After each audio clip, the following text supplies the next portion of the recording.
7:33, saludamos a Gisela Garzón, asambleísta de la Revolución Ciudadana. Gracias, asambleísta, por acompañarnos. Dice el presidente Noboa que ustedes tienen memoria selectiva, porque en el 2016 subieron el IVA por la emergencia del terremoto y ahora no lo quieren hacer. Ahí le dejo el dato. Buenos días. Buenos días, un saludo a la audiencia, gracias por la invitación y un gusto estar aquí con ustedes. En efecto, tuvimos que tomar esa decisión en su momento, pero las condiciones económicas eran totalmente distintas a las que vivimos el día de hoy. Hoy son Sucedió un terremoto, pero me refiero a las condiciones económicas y sociales. La economía no son solo cifras, ni solo números, ni solo signos, ¿no es cierto? En ese momento, por ejemplo...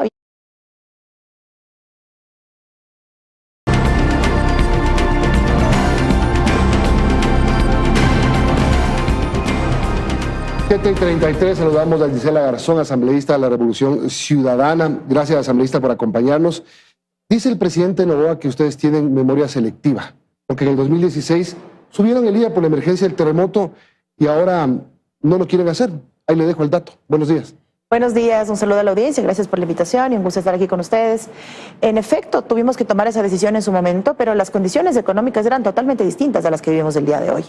Hoy son Sucedió un terremoto, pero me refiero a las condiciones económicas y sociales. La economía no son solo cifras, ni solo números, ni solo signos, ¿no es cierto? En ese momento, por ejemplo, habíamos logrado que al menos 1 millón de personas salgan de la pobreza. En ese momento habíamos logrado una mejor condición de estabilidad laboral y en ese momento habíamos logrado otro tipo de sostenimiento desde los servicios públicos, desde el empleo de lo público, reactivación de la obra pública, etcétera. Es decir, había una población activa que podía incluso sostener, si fuera el caso, el incremento temporal del IVA. Y en este momento no. El país ha pasado una pandemia que ha significado no solo desempleo, sino también migración y además lo que implica el tema de la seguridad. Entonces, entender el contexto económico significa no comparar los países del 2016 al día de hoy. Lo que corresponde en este momento es que quienes no han perdido en todo este tiempo, incluida la pandemia, sean quienes carguen el peso de esta crisis, al menos en lo mediano y en el largo plazo hasta que acabe el gobierno. Claro, lo que pasa es que la situación, si es que no se gana la guerra al terrorismo, cada día va a ser peor y la pobreza va a ser más grande y la crisis social va a ser más grande. Solo el ejemplo de la droga capturada en Vinces. En el mercado europeo esa droga era 1.200 millones de dólares. Es decir, 2 puntos del IVA. En un solo día, en una sola caleta, imagínense. Por supuesto, pero quienes pueden cargar el peso de la crisis también están en este país. Y esos son los bancos. Y esos son, por ejemplo, las telefónicas y la renegociación que sucedió entre gallos y medianoche en el anterior gobierno, con las telefónicas y el uso del espectro y demás. ¿Quiénes más pueden hacer? Los grandes capitales. Porque así como hay un sector que pierde siempre o se empobrece siempre, cada vez más, también hay otro que no lo hace así. Ahí está, por ejemplo, la posibilidad de controlar la salida de divisas, de hacerlo a través del impuesto a la salida de divisas. Y una de las informaciones que recibíamos tras consultas al Servicio de Rentas Internas, por ejemplo, es que hay una mala recaudación tributaria.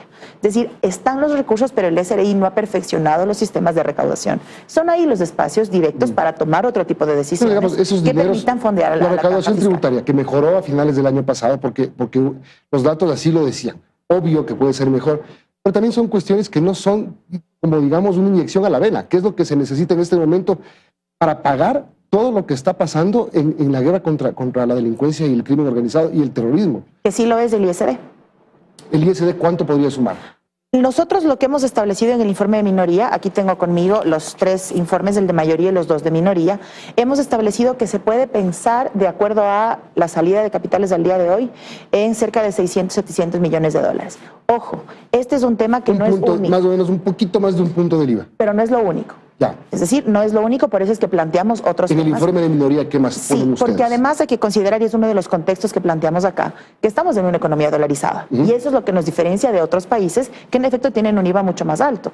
Y en esta economía dolarizada tenemos que procurar que los recursos no se vayan, es decir, que los dólares no salgan, que se queden acá porque compramos dólares. Y también en ese contexto hay que pensar en un momento de crisis para, de alguna forma, tomar medidas que estabilicen la dolarización y que la sostengan, porque esa es una de las preocupaciones que ha tenido el país siempre, que la dolarización no se caiga.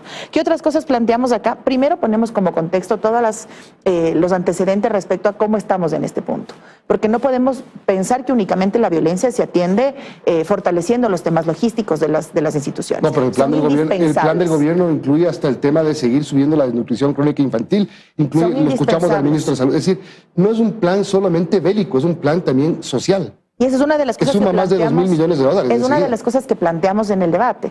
Porque, ¿qué pasa el día 61 después del estado de excepción y si se prolonga el día 91? Claro. Es una de las cosas que hay que también tomarlas en cuenta. Pero la guerra sigue, porque si es que el decreto 111 no se modifica o se deroga, el estado de guerra sigue, al margen de que tengamos decreto o no de excepción. Es decir, no obsta, digamos. Sí, pero además hay una cosa que también poco se ha dicho, y es que la Asamblea dio paso, por ejemplo, al apoyo complementario de las Fuerzas Armadas a través de la reforma constitucional y queda pendiente el proceso de consulta a la ciudadanía. Y eso hará que las Fuerzas Armadas puedan contribuir sin necesidad de un estado de excepción, porque ya hubo un contexto de corte, pasó el proceso y demás.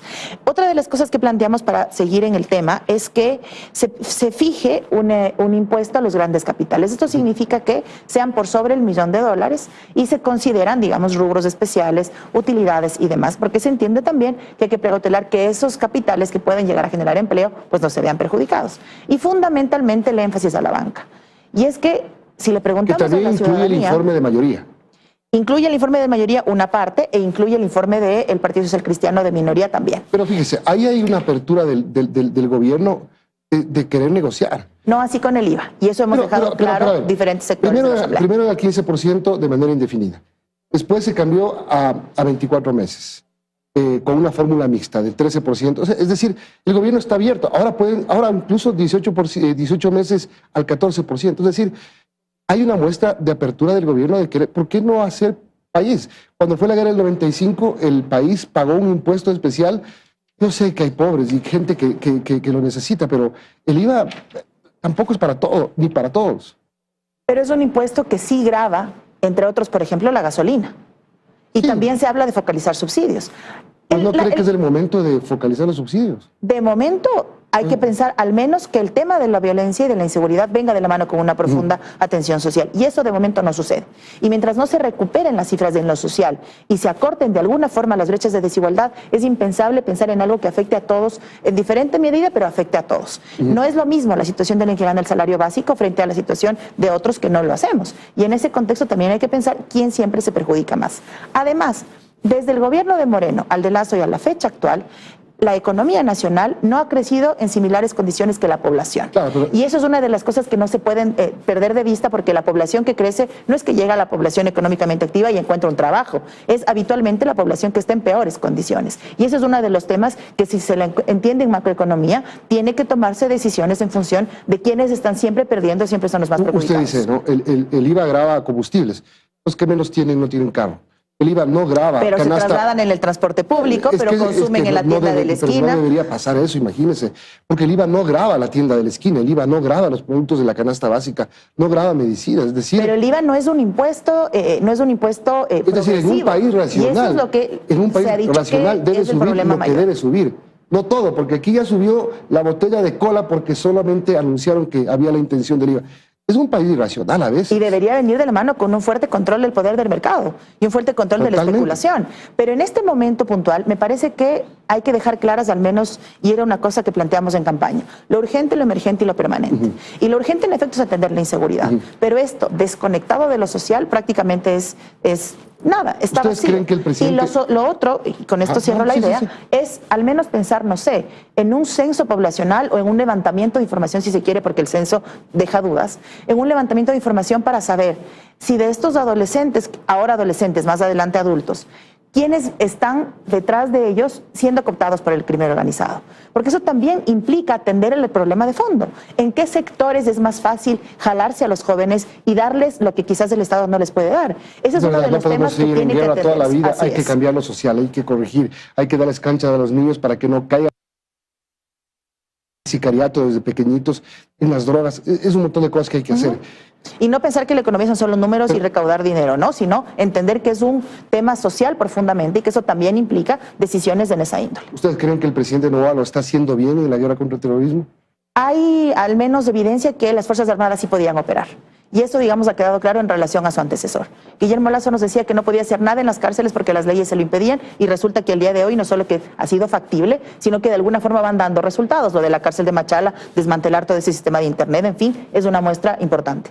Pero insisto, esto no basta únicamente con dotarles de mejores condiciones a policías y militares, porque además de que garantizarles que su vida no está expuesta o en riesgo, sino fundamentalmente un proceso social profundo, y eso implica que la economía no afecte a quienes menos tienen y que por fin lo haga a quienes más lo tienen. Y la banca incluso en la pandemia ganó, las ganancias son extraordinarias. ¿Y qué nos pasó en la pandemia? Nos refinanciaron deudas a veces sin siquiera darnos cuenta, ¿no es cierto? Y nos cobraron por el refinanciamiento el interés de mora, lo que debíamos, y en sí mismo la estructura de la deuda. Ellos son quizás quienes pueden hacerlo en este momento, aunque nos digan que ya lo están haciendo, porque claramente no van a dejar de ganar. Y entonces hacia allá tienen que irse esos esfuerzos. Finalmente, ustedes ni de chiste votan por el IVA. Por el incremento del IVA no, lo hemos dicho absolutamente claro, no es el momento, no se puede pensar la economía desconectada de lo social. Hay otras alternativas para quienes tengan las condiciones de cargar el precio de la crisis, así lo hagan. Muchas gracias. Dice Gracias la asambleísta de la Revolución Ciudadana. Vamos a la pausa y regresamos para hablar con